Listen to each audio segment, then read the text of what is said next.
Welcome to the Courage Effect. Happy May. I can't believe it's May 2025. This year is flying by, and in a lot of ways, because there's so much change happening in our larger world, I've said to a few people, it feels like dog years. I can't believe that it's May because so much has happened, but then at the same time, time is just getting away from me. So I hope that you are all well. I hope that you are taking care of yourselves.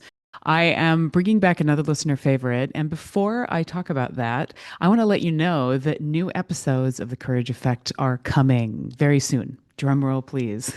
You can expect new episodes starting in June. So just a few more weeks away. I have some wonderful guests coming up and some very timely topics that I know you are all going to truly appreciate and just love meeting these people or hearing stories from maybe some people that you already know. So stay tuned for more on that. Today's show is a listener favorite. It's a solo show, and it's about overthinking because I don't know if you're like me, but overthinking is a hobby that I wish I didn't have. And I've put quite a few practices in place over the past few years to really stop overthinking because I realize it is such a creativity killer. Just flat out takes me into places that are not useful. I love deep thinking. I do not like overthinking, and maybe you can relate. If you can, the show is for you. I talk about some of the patterns that we fall into, what it might be telling you. Sometimes there are some thought distortions or maybe some various ideas or stories going on in our head to maybe help you recognize the overthinking and to stop that practice, to allow yourself to process what's in your brain and hopefully close the book on it. As always, I'm glad you're here. Enjoy the show.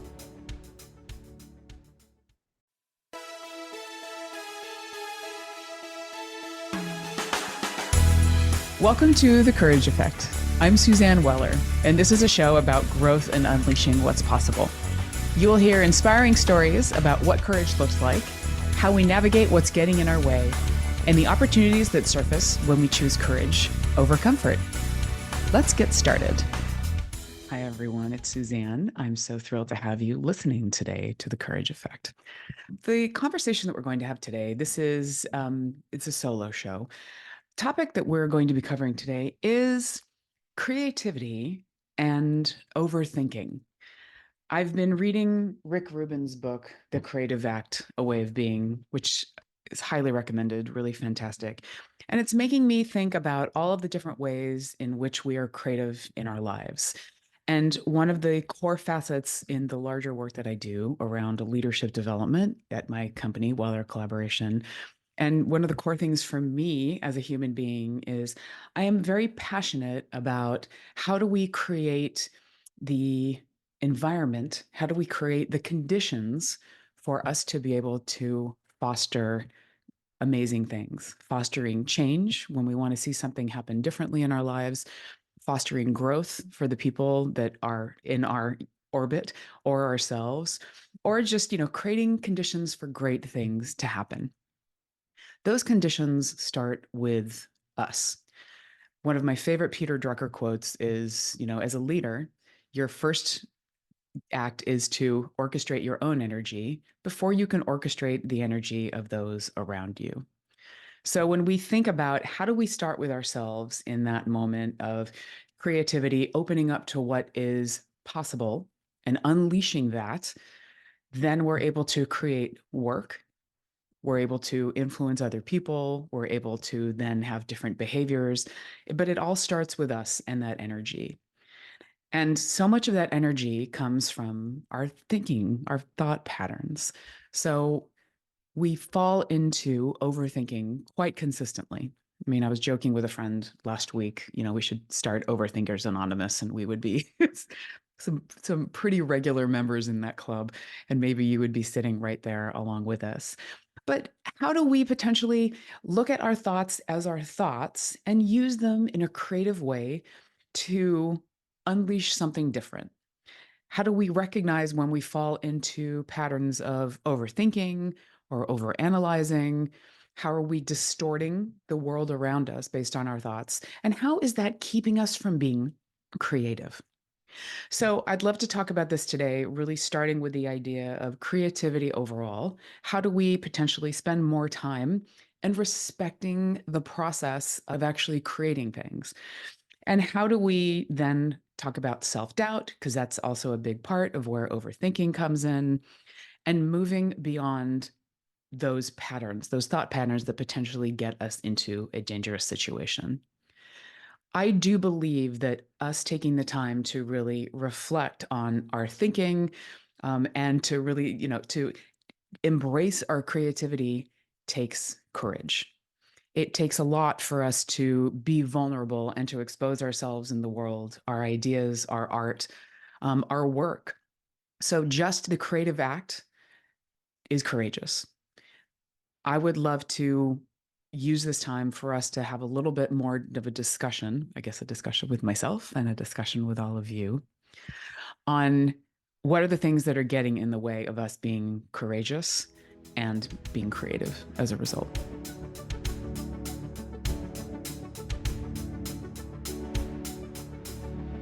So, as I said, Rick Rubin's book, The Creative Act, there's so much greatness in this book. He really talks about how, as artists, and when we're in that creative mode, and when he talks about creative acts, it's not just when you're creating a painting or a musical piece. Creativity can manifest in all different ways in our lives. He talks about all art, regardless of what we are creating, being a work in progress. And it's really helpful to see what we are working on as an experiment. This is one of the core tenets that I believe in. We as human beings are all a work in progress. We are showing up every day, doing our best. And how do we potentially give ourselves the grace to know that, okay, I'm flawed, I'm going to make errors, and other people are going to be doing the same. So if we approach life overall, and if we approach our choices, if we approach our behaviors as an experiment, we get less detached from the outcome because we know that we can't predict it. We are going to hopefully create the best conditions for what outcomes we want to achieve. Whatever the result, we will get useful information from the experiment and from the experience at the same time. So, this is where we learn. This is where we find out new things about ourselves. This is where we find out more about other people at the same time. And it allows us to be more compassionate, as I said before, and it allows us to look at it as an opportunity to play, to engage, to really discover, as opposed to winning or maybe being right. It's much more joyous, it's much more playful and fun. It gives us the opportunity to really and truly be creative and not so hell bent on what the results are going to be. When we trust that process, that is when the magic can happen. When we give ourselves an opportunity to show up deliberately and play, to experiment, that is when we are reframing just even the context of what showing up is. We are unhooking from the expectations. We are allowing the magic to happen. We are surfacing what might be. That I love so much because it's the idea of opening up to who knows what. It's also terrifying. I understand that and I get that. But I wonder sometimes, and when I get really wrapped up and upset about things, it's because I get so hooked on the outcome. What am I going to create? How is it going to be received? How will I be seen as a result of that? When we're creating something, it's important to think of it as separate from ourselves. Self doubt comes in where we are then reframing that doubt, not about the work and the quality of the work, but about ourselves and our ability to create that work. So, how do we potentially decouple the product from us? How do we look at it as something outside of ourselves that, yes, we've created? And obviously, it's really hard when we're very passionate about it. But if we step away and if we look at it from the outside, we're able to have a little bit more discernment. We're able to have more perspective. And it's also healthy because we don't end up turning the lens on ourselves consistently and thinking, what can I do better? What can I do differently? This is where the pattern of that self doubt can come in. And a lot of that is where the overthinking can come in. So, with overthinking, it's the continuous process of really draining and analyzing past usefulness. It's when we get caught in that loop where it's full of doubts, potentially assumptions, where we're focusing on minor, often irrelevant or non productive details. So, that, just me saying that, it makes me think of that's the enemy of creativity. It's making us so self conscious and so overly aware of all of the different possibilities. It does not allow us to be in the moment and to really and truly see what's going to bubble up. And this is not to say that thinking overall is bad. It's not to say that reflecting or planning is bad. But how do we potentially know when we're actually reflecting on something and asking valid questions to be able to learn and grow from an experience versus when we are tipping into ruminating or overthinking, which is when it tends to be unhelpful? Having some idea of the signs of when you're getting into overthinking and understanding your patterns can be helpful. We'll talk about that in the second half of today's show and how you can potentially unhook from that pattern. But knowing what your patterns are is the first step. And understanding that we all do it. We all fall into these patterns. And thoughts are one of the most powerful things. They can change the world because they change our actions and the conditions that we create for what happens, what transpires. But at the same time, it can be to our detriment because we can get stuck in those loops of ruminating, of overthinking, and not moving into action. So, understanding your patterns is the first step, as I said. It's also understanding our humanity. It's understanding that our thoughts are something that can potentially be working for us or maybe against us. And having a better idea of where you want to be. What are the thoughts that are potentially holding you back? Creating a reflection practice is incredibly helpful. I try to do a little bit of this at least every day with journaling. We know that we are able to live more intentionally and actually follow through on things if we live with reflection and with mindfulness. Let's not pull ourselves down through overthinking. Let's create the conditions for creativity, for beauty, and for success, and in whatever way we deem success to look like.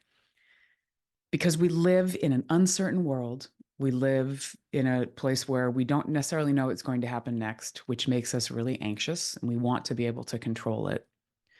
What we can control are the conditions that we are creating in this time of uncertainty, how we are responding to what's happening around us. That is the most powerful thing, that choice, the moment where we make a decision to not just go into autopilot or be beholden or reactive to something that's happening to us, to better understand it and to be, kind to ourselves. It's okay if I don't react in the way that I want to. And understanding that this is how we're responding to a situation, but I have some choice. Choice is where the power lies. And that is the same for overthinking. It doesn't mean that you won't fall into the pattern, but the power happens when you recognize it and you're able to put something in place to get out of that loop. So, creativity, as we talked about, I want to give a quick recap of what we've spoken about before we break.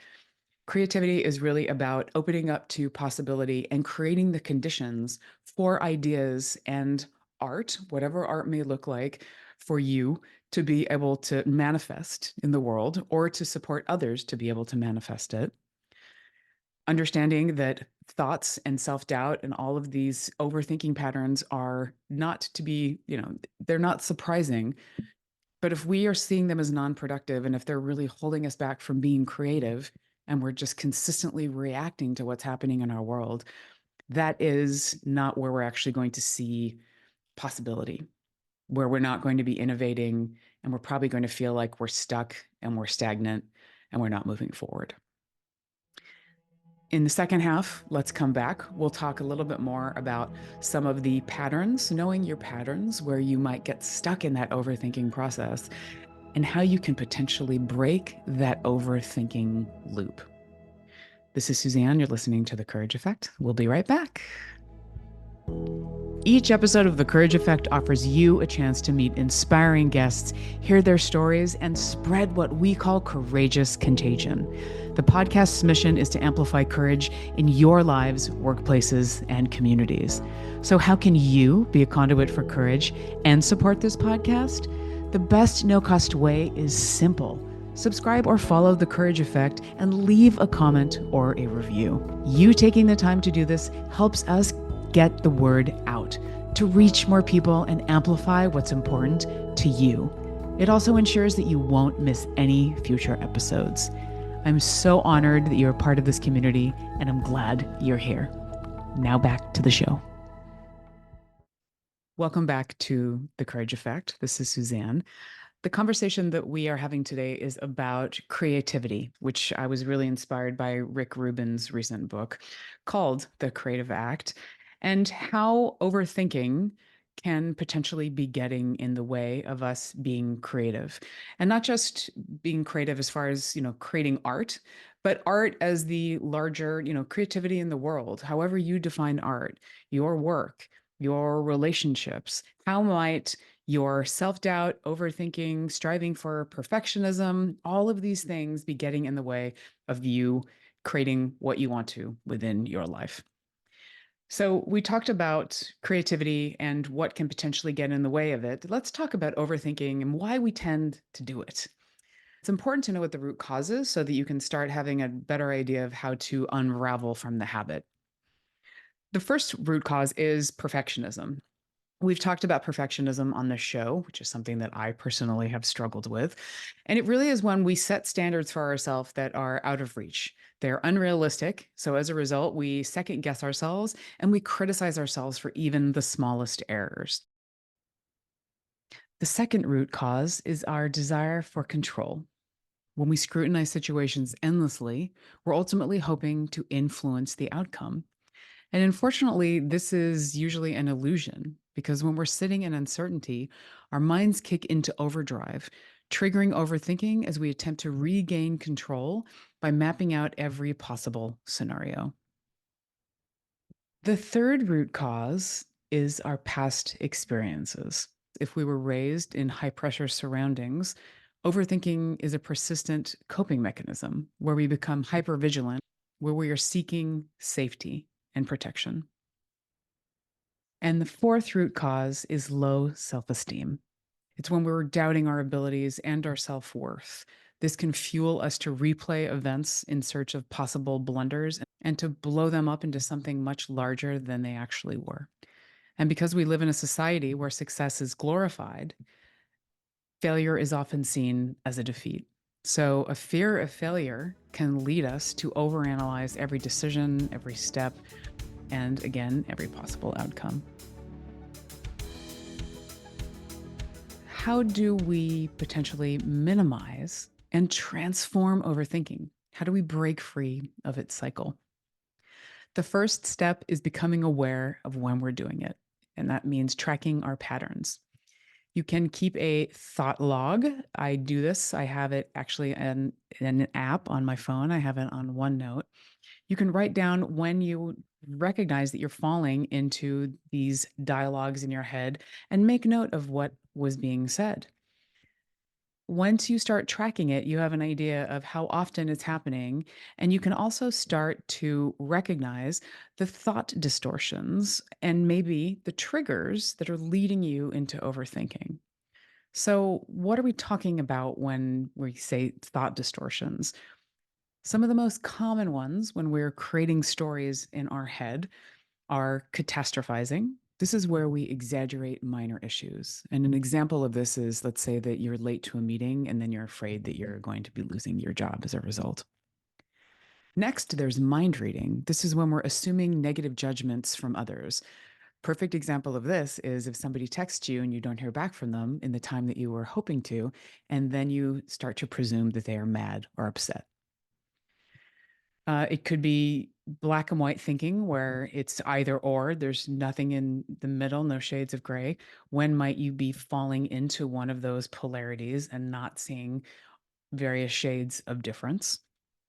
Personalization, when you blame yourself for external events, like if a group project fails, you automatically point the finger at yourself.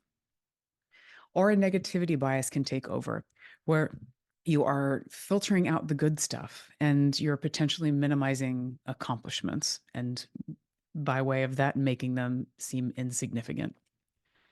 And a good way to be able to spot some of these is if you're using shoulds. So that gives you an idea of when you're actually putting some criticism onto yourself and you're creating some rigid behavioral standards. And it's when we start practicing or recognizing some of these, then we can sit down, we can take a moment to better understand this is the story I'm telling. What do I know is real? What are the facts? What's the hard data that I'm observing? Where am I bringing evaluation into this? Where are my emotions coming in? Where am I putting some sort of judgment? And this will help you to unpack what is the thought distortion and get a better idea of what is motivating those thoughts in your head. One of my favorite practices to do that is something that I call containering. This is something that I actually just did a couple of nights ago when I was overthinking. I woke up in the middle of the night, couldn't go back to sleep. Containering is when you give yourself a finite period of time to work through your overthinking, work through the thought. So when this happened to me the other night, I did get out of bed and I opened up a journal and I started writing. And before I did, I set a timer. I gave myself 20 minutes to just write whatever came out onto the piece of paper. And I start off with three questions, or I have three questions that help me to have some structure around this process. The first is what? What is the thought? Just put it down so I have a good idea of what I really am thinking about. Then my next is so what? Why does this matter? Is this something that I am putting different emotions into? Is it something that hurt me? Is there a feeling? Is there a fear? Is there something else that's driving it? But why does it matter to me right now? And finally, now what?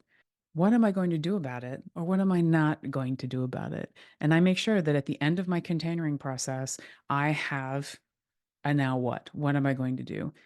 This gives me some closure. It allows me to loosen my grip on the thinking and to unpack it and to know that when I'm closing that book or maybe when I'm closing my laptop at the end of my containering period, that I have a plan for what is next. Or I know that it's something that I am going to let go of or at least loosen my grip on.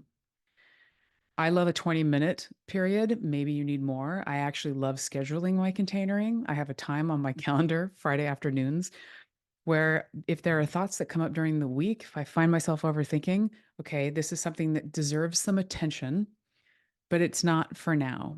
So it gives me the opportunity to recognize these are some thoughts that I need to spend some time on. And I love that it's on my calendar and that I'm able to give it that airtime when it comes up later that week, but just not now. It won't distract me from being in the headspace that I need to be in, from being present, and hopefully to create the conditions to create great work. Another good technique is self-compassion. A good dose of this is a way to really take care of yourself, to provide mental wellness and mental fitness. Because we know that research has proven that self-criticism is a self-defeating tendency, particularly when we are feeling not so great about ourselves, when we're not performing at our best. On the flip side of that, self-compassion is actually the secret to resilience. It is when we are able to tap into our strength in the face of failure and our ability to learn from mistakes. We, in turn, are able to bounce back with greater enthusiasm. We can do it more quickly. So we're ready for the next time that we make a mistake or we're not necessarily feeling our best. Self-compassion is a wonderful thing. I know a lot of people think that it is woo-woo, but it really does matter when you look at what the research is telling us. How do we get more comfortable with failures, with mistakes, with knowing I'm going to think about this, but I'm not going to ruminate and beat myself up about it? And finally, I would definitely recommend seeking support from others. Do you have people in your circle that are trusted friends, colleagues, family members to vet your stories, to just talk about, are you making up a story? Is this something in your head that is real or based on actual events? Or where are you potentially putting some sort of sheen over your lens? How can you be looking at this from a different perspective? Asking somebody to challenge your thinking or to reinforce where you're coming from. It's also a really great way to be vulnerable, to build trust with other people, and to potentially offer the same to them. So this might be somebody that's an accountability partner. It might be somebody that was in a meeting with you when, if you're spinning out on something that was said. Having a trusted network, having people to be able to support you is vital. And ultimately, so many of these practices allow us to get more comfortable with uncertainty. Adaptability, we know this is one of the most vital skills that we have in our toolkit, and we need to embrace it at every corner that we can because the speed of change is happening so quickly. We don't know what is coming down the pike.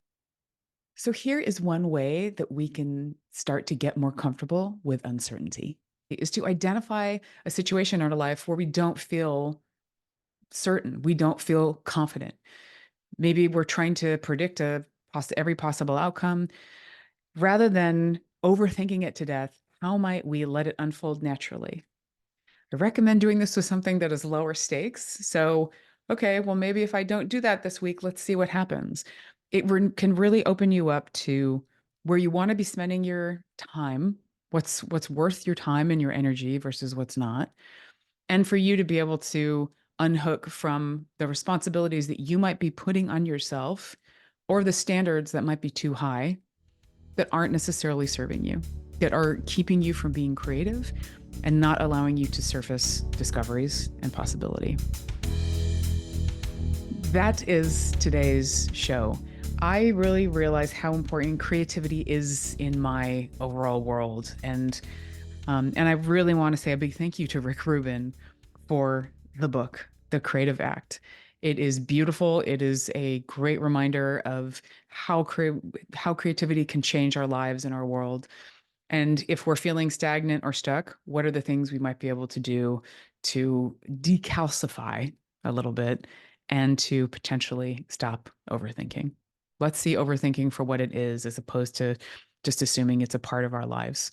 Thanks for being here. I hope that you enjoyed the show. If you have feedback, please reach out, thecourageeffect.com. I would love to hear your thoughts. Take care, everybody. Stay courageous. The Courage Effect is brought to you by Weller Collaboration. We partner with individuals, teams, and organizations to enhance leadership, increase agility, and build effective teams. More information about us is available via the links in our show notes. Please spread the word about the Courage Effect. Rate and review your favorite episodes on iTunes or your favorite podcast platform. Share with your colleagues, family, and anyone in your universe who might be inspired by a good dose of courage. If you have feedback or stories to share about the show or would like to apply to be a guest, please contact us via our website. Benny Mathers is our producer. Dave Nelson composed our theme music. Alex Sandyforth is our administrative maven, and I'm your host, Suzanne Weller.